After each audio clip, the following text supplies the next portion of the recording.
Howdy, folks. Today we're looking at The Legend of Kamui number 26 from 1988, Eclipse and Viz.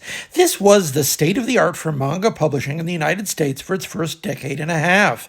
American-style pamphlets, building an audience on the growing tide of black and white material that followed the industry-warping success of the Teenage Mutant Ninja Turtles. Imagine yourself buying comics back in the summer of '88. Atlantis Attacks was still a year away. It was the era of the Evolutionary War and DC's Invasion.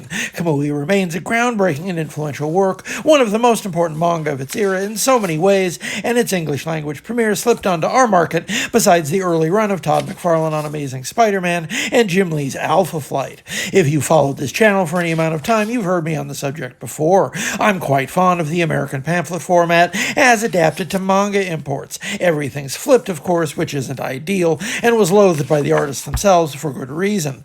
In hindsight, you can understand why they felt the need to do it, even as we're all very happy they don't do it that way anymore. But setting aside flipping the stories to read backwards, it must be said, this remains a favorable format for the material. The recent drawn and quarterly collected editions of Kamui are extraordinarily well constructed, printed to the high standards we've come to expect from our Japanese imports. But it must be said, these original Eclipse pamphlets still present the material in a larger and more flattering format. The material had its fans at the time. There's even a letters page, just like you'd expect from any American comic in the period. It's reasonable to imagine the book being bought and read by any number of fans who would have encountered the story in context as a foreign corollary to something like X-Men or G.I. Joe, ninjas straight from the source. Of course, that comparison does a severe disservice to Kamui, a deeply naturalistic historical pageant set during the Edo period, the reign of the Tokugawa shogunate, a political system that very strongly resembles a military dictatorship, but which held sway for hundreds of years.